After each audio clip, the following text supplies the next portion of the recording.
মুসলমান ইমানদার আল্লাহর গোলাম। আল্লাহ তাআলা বলেন,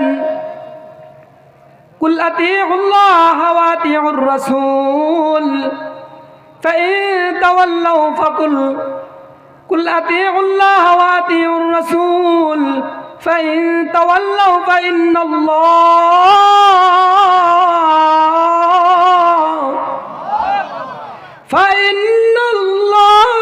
লা ইউহিব্বুল কাফিরিন।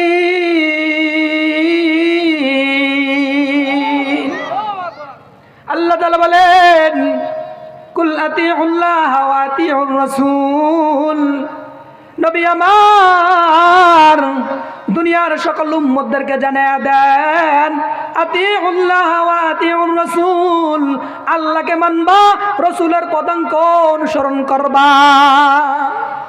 আল্লাহর পরে কারে মানতে হবে? আল্লাহর পরে কারে মানতে হবে? তো যাকে মানবে সে কি? সে আমার কি? নেতা। যাকে মানবো সে আমার কি?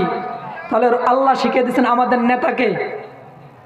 আমাদের নেতাকে আল্লাহ শিখাইছেন, আমাদের নেতা হলেন আমার নবী, আপনার মায়ার নবী, বিশ্ব নবী মুহাম্মদুর রাসূলুল্লাহ। এমন নেতাকে মানতে হবে মুসলমান, যেই নেতা ৬৩ বছরে একটা মিথ্যা কথাও বলে নাই। এই নেতাকে যদি বলো আমার নেতার পবিত্র, ফুলের মতো পবিত্র, বোঝা গেল আমার রাসূলের নেতা ফুলের থেকেও পবিত্র ছিলেন। কথা বলেন ঠিক কি না? আর আমরা যারা নেতাকে মানি, ওই নেতা নামাজ পড়ে না ৫ ওয়াক্ত। কথা বলেন ঠিক কি না?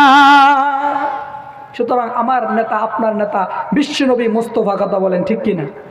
নেতা মানবো কাকে? নেতাকে। নেতাকে বিশ্বনবী। আমার সাথে বলেন, আমার নেতা তোমার নেতা। মাশাআল্লাহ। তাহলে নেতাকে আমাদের বিশ্বনবী মুস্তাফা। আমরা রাসূলের দালাল, আমরা কোরআনের দালাল, আমরা হাদিসের দালাল, আমরা পরকালের দালাল, আমরা কোরআনের দালাল, আমরা ইসলামের দালাল। কথা বলেন ঠিক কি না? আমরা কখনো কোনো দলের দালালি করি না, আমরা ইসলামের দালালি করি, আমরা কোরআনের দালালি করি, রাসূলের দালালি করি, সাহাবাদের দালালি করি। আমাদেরকে দালাল বলতে পারেন, কোরআনের দালাল বলেন, ইসলামের দালাল বলেন, আমাদের কিছু যায় আসে। আমরা গর্ববোধ করতে বলতে পারবো আমরা রাসূলের দালাল, ইসলামের দালাল, কোরআনের দালাল, আল্লাহর দালাল, পরকালের দালাল। বলেন মারহাবা। সুতরাং আমাদের নেতাকে বিশ্বনবী মুস্তাফা। আল্লাহ বলতেছেন, কুল আতিউল্লাহ ওয়া আতিউর রাসূল ফাইন তাওয়াল্লাউ ফাইন্নাল্লাহ লা ইউহিব্বুল কাফিরিন।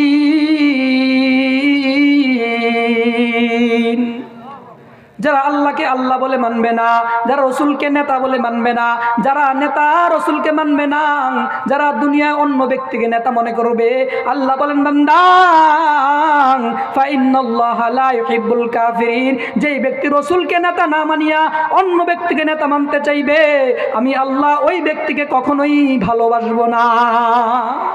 নেতা মানতে হবে কাকে? রসুলকে। নেতা মানতে হবে কাকে? আল্লাহর পরে রসুল। রসুলকে নেতা মানতে হবে। রসুলকে নেতা মানলে ভালোবাসবেন যিনি তিনি কে?